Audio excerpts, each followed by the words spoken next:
নমস্কার বন্ধুরা, এই মুহূর্তে আবহাওয়ার অত্যন্ত গুরুত্বপূর্ণ আপডেট। অবশেষে হাতে মাত্র আর কয়েক ঘন্টা, এরপরেই বাংলার বিভিন্ন জেলায় জেলায় মাঝারি থেকে ভারী ঝড় বৃষ্টির সম্ভাবনা তৈরি হতে চলেছে। ইতিমধ্যেই আবহাওয়া দপ্তরের তরফ থেকে বিভিন্ন জেলায় জেলায় হলুদ সতর্কতা জারি করে দেওয়া হয়েছে। উত্তর থেকে দক্ষিণ দুই বঙ্গে ঝেঁপে ঝড় বৃষ্টির সম্ভাবনা। ইতিমধ্যেই গরমের প্রকোপ তো পড়েছে বাংলার ওপরে, তারই মধ্যে আর এই বৃষ্টিতে ব্যাপক হারে ঠান্ডার পরিস্থিতি তৈরি করবে। তবে গরম হলেও বিকেলবেলার পর থেকে কিন্তু একটা স্মুথলি দমকা ঝড়োয়া বইছে, যার ফলে রাত্রেবেলার ওয়েদারটা একটু ঠান্ডাই থাকছে। তবে আর কয়েক ঘন্টার মধ্যে বজ্রপাত সমেত বৃষ্টি ভাসাবে আমাদের দক্ষিণবঙ্গের কলকাতা, হাওড়া, হুগলি, নদিয়া, দুর্গাপুর, দুই বর্ধমান, পুরুলিয়া হয়ে মুর্শিদাবাদ, বহরমপুর, বীরভূম, দুই মেদিনীপুর, ঝাড়গ্রাম, চারিদিকে কিন্তু ঝেঁপে ঝড় বৃষ্টির সম্ভাবনা তৈরি হতে চলেছে। তারই সঙ্গে সঙ্গে এই বজ্রপাত সমেত বৃষ্টি উত্তরবঙ্গ হবে মালদা, উত্তর দিনাজপুর, দক্ষিণ দিনাজপুর, শিলিগুড়ি, দার্জিলিং, কালিম্পং, আলিপুরদুয়ার, কোচবিহার এই জেলাগুলিতে।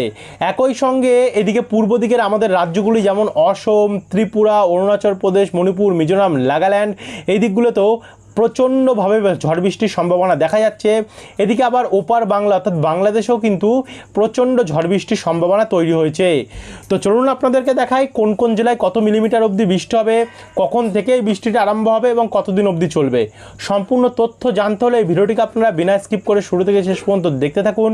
ভিডিওটি আপনারা কোন জেলা থেকে দেখছেন, আপনাদের জেলায় আজ আবহাওয়া পরিস্থিতি কেমন চলছে, নিচে আমাদেরকে কমেন্ট বক্সে কমেন্ট করে জানাতে ভুলবেন না। এবং ভিডিওটি ভালো লাগলে লাইক করে দিয়ে আমাদের ভিডিওর নিচে একটি লাল কালারের সাবস্ক্রাইব বাটন আছে, ওটাতে অবশ্যই ক্লিক করে দিয়ে পাশের ঘন্টি চিহ্নটাতে প্রেস করতে ভুলবেন না। তো চলুন আমরা ভিডিওটিকে এবারে শুরু করি। সর্বপ্রথম আমরা আসি এই মুহূর্তের আপডেটে। আজকের এই মুহূর্তে যদি থেকে আমরা দেখা শুরু করি, তো আমরা দেখতে পাবো এখানে 14 তারিখ ভোরবেলা থেকে যদি আমরা পরিস্থিতিটা দেখি, তাতে এদিকে উত্তরবঙ্গে কিন্তু হালকা মাঝারি মানে বৃষ্টির সম্ভাবনা। কোচবিহার, কোকরাঝাড়, আমরা আসছি গাঙ্গেয় দক্ষিণবঙ্গে, দেখতে থাকুন, সমস্ত কিছুই তুলে ধরছি। কোচবিহারের থেকে বৃষ্টিটা আরম্ভ হতে পারে দিনহাটা, শ্রীরামপুর, জলপাইগুড়ি এদিকগুলোতে।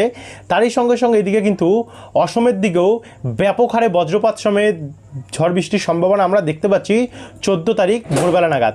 এখান থেকে যদি আমরা একটু এগিয়ে যাই, মোটামুটি দুপুরবেলা নাগাদ যাই, দেখুন আমাদের গাঙ্গেয় দক্ষিণবঙ্গে কিন্তু 14 তারিখে বৃষ্টির সম্ভাবনা নেই।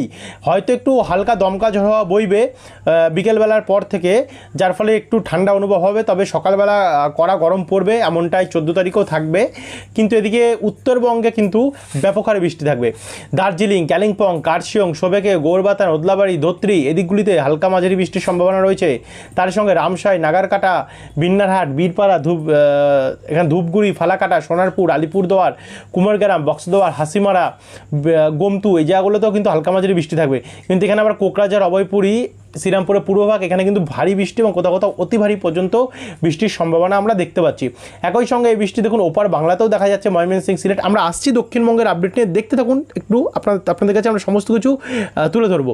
এখানে চারাজিবপুর হয়ে ময়মনসিংহ, মাদান, বিশ্বম্বরপুর, লখাই, হাবিবগঞ্জ, নরসিংনগর, কিশোরগঞ্জ, কেন্দা, ইতনা, জয়ন্তিয়াপুর, জগন্নাথপুর এই দিকগুলিতেও হালকা মাঝারি বৃষ্টি হয়েছে। তারই সঙ্গে দেখুন এখানে ত্রিপুরার আগরতলা, অম্বাসা, শিলচরি বাজার, উদয়পুর, কুমারঘাট, কাওই, ধর্মনগর এই জায়গাগুলোতেও হালকা মাঝারি মানে বৃষ্টির সম্ভাবনা রয়েছে। তারই সঙ্গে দিকে চিটাগং, মহেশখালীর দিকেও বৃষ্টি রয়েছে। এদিকে অসমের দিকে তো ব্যাপক হারে বৃষ্টির সম্ভাবনা আমরা দেখতে পাচ্ছি। এই হচ্ছে 14 তারিখের কন্ডিশন। রাত্রেবেলার দিকে গেলে কিছু কিছু জায়গায় বৃষ্টি কমবে, তবে কিছু কিছু জায়গায় বৃষ্টি চলবে। আশেপাশে বিভিন্ন জায়গায় আমরা দেখতে পাচ্ছি